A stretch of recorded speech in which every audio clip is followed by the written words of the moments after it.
r/askreddit. Men of Reddit, what do women do that they think is okay, but is actually creepy?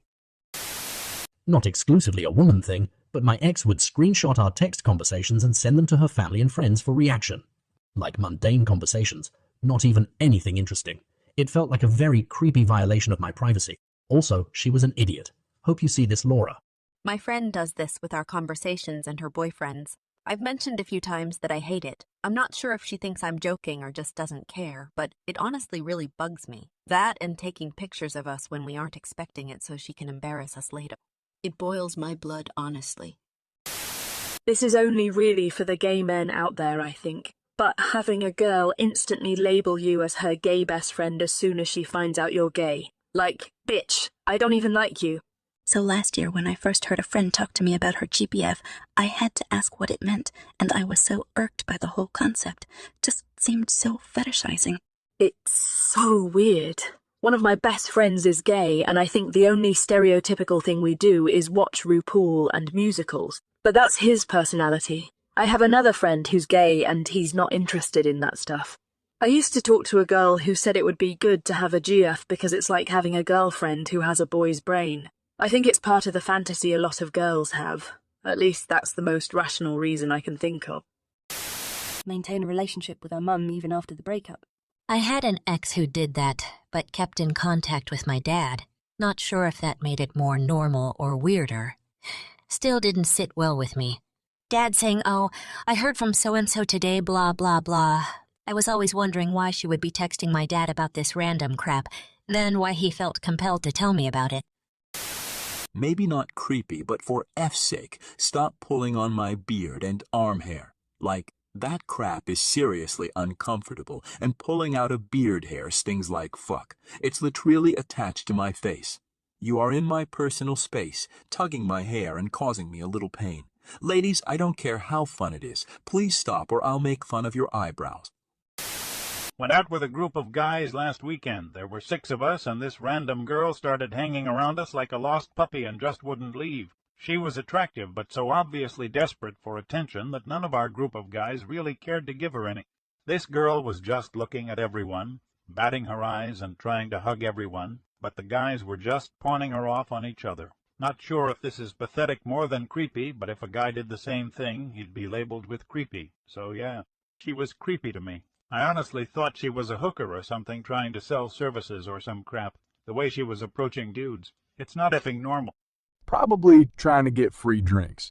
I was gonna say, looking to score drugs. This might be a cultural thing for Latinos, but there were some weird sexual comments said by female family members to my son when he was a toddler. They would call him my boyfriend and ask for kisses in a very aggressive way. When I changed his diapers, they'd stand around and say, "De quien es pifi," which roughly translates to "whose D is that?" which led me to always change his diaper in a private room, even when told that you can do it here, it's okay. We're all family. One of my aunts even commented on how his D has grown since he was a baby. Yeah, his whole body has grown. There's no need to talk about his penis specifically. Step away from my child. I guess this is all done in a cute or innocent way, but I never liked it. Old Korean ladies are like that too. If I had to say some of the stuff they've done to me that was normal among my family, I think it sounded like child porn. You brought back some repressed memories. I'm glad you're protecting your son.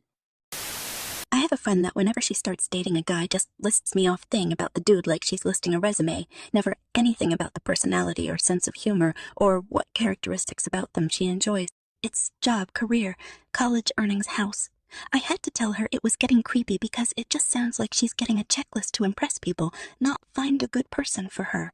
I was dropping my kid off at my ex's place and her new boyfriend was there. She introduced him by saying this is Dan, he works at wherever it was and makes $116,000 a year. The poor guy looked deeply uncomfortable.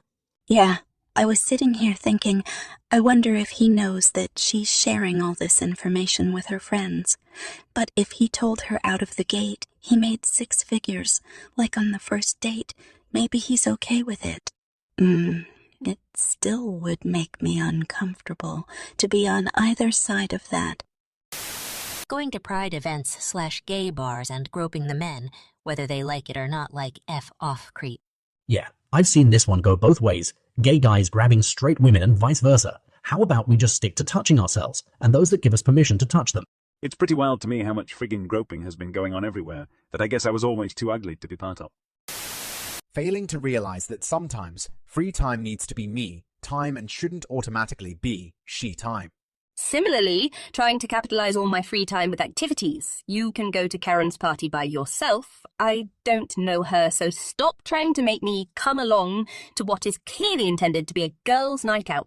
After working 5 days a week, sometimes I don't want to have to stress about what my weekend is filling in with just to keep busy. It's okay to do nothing. Not so much creepy as overbearing, but trying to say they're the boss of my free time sucks, and the fallout for standing your ground also sucks. I'm glad this isn't just an issue for me. I was worried I was being too selfish by needing downtime to recharge. I can't state how much I agree with every point you've made. Sometimes I just want to sit in my boxers and hang out with my cat. You know what you don't like men doing. You don't get to do that either. You have to install this GP's tracking app on your phone so I know where you are anytime I want to check. Comment on my new girlfriend's post. What the low? I dated this girl for a year and a half. We broke up, and maybe 8 to 10 months later, I started seeing this other girl from another area. Immediately, my old girlfriend's comment on her pictures just seemed odd. Man, y'all are in some unhealthy relationships. Lots of people would rather be unhappy and in a relationship than happy and single. Most people don't know how to be happy and single. I'm pretty okay with it if someone can promise me that it's temporary, but dying alone scares the hell out of me. Disregard consent with gay male friends. Disregard consent with any males, period. There are a lot of women who think sexual harassment is only when a male does it to a woman. Asking password to social accounts or phone. And also asking to set the same passwords for all social accounts. Hey, that'd be even more annoying. Fortunately, didn't happen with me, as I never wanted to know her password. I'd wager that most women wouldn't do this and wouldn't think this is okay, but my now ex-girlfriend went through my phone without asking for permission. In my experience, not necessarily a majority, but not unusual, which is why I conduct business through burner phones and dead drops. Hold up. As a gay guy, women seem to think that it's okay to touch me in a general way, and sometimes even in a more inappropriate way. Lady, I don't know who you are. I don't care who you are. I don't care who you are. Sure, we had a nice brief conversation, but don't touch me. Don't wrap your hands around my legs so you can gawk at the size of my legs. Don't squeeze my pec or think that I want a hug despite never having met you before. I am avoiding physical contact not only to be respectful of your boundaries, but because I also have boundaries I don't want you to violate. Consent works both ways. Always don't touch me. I was watching Wendy Williams one day and she had Anderson Cooper on the show. I don't know why, but she started questioning his sexuality. Then she hugged him and smashed her boobs against his face. The audience was laughing. It was super awkward, and you could tell he was uncomfortable. I remember thinking that it was sexual assault. Why do straight women think it's okay to do that to a gay man? She should show respect and not touch him in any way, let alone in any sexual way. And why are you so concerned about his sexuality? Why is it so important to you that a man, any man, be sexually attracted to you? It was awful. Wendy Williams is a piece of crap, though. Ask their friends to give them explicit details of their sexual encounters, especially if it's with a boyfriend.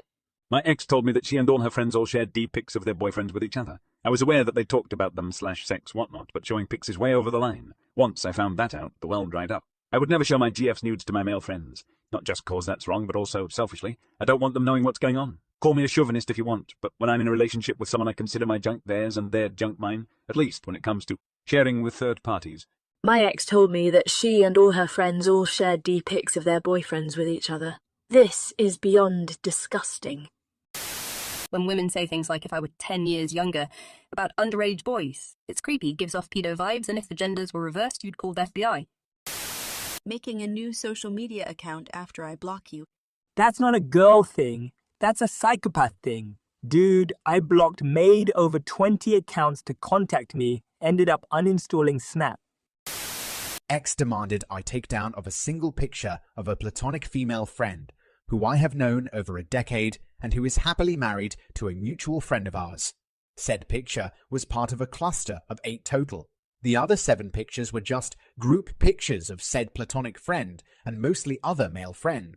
Man, you made me remember an ex-girlfriend of my uncle. When I was a kid, she made me torn apart all the photos he had of his ex-girlfriends. See, I wish I knew what I was doing back then. Talk like a child. I don't know if that is creepy, but it is super annoying sometimes. But I do like 87 voices in a day, so I let it slide. Straight girls who go to gay bars to be all like Yasses Queen Yuru, and straight girls who go to lesbian bars and get offended when a girl hits on them.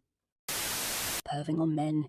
So many times in the workplace, I've heard women say what they would like to do to a certain man, almost drooling in public. If a man said the same comments, they would be fired. It's just tacky and inappropriate from anyone, anytime, anywhere. This is stuff you say to your best friend, but no one else. Well, not creepy, but could get me in trouble. Underage dating while imposing like you're 18. It is a scary possibility.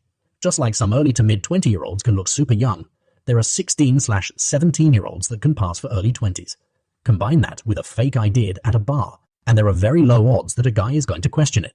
Luckily, in Canada, if you reasonably believe they were of age, that's a defense against statutory rape. So if you met in a bar and you saw their fake ID, you are okay. Double standards on sexual harassment.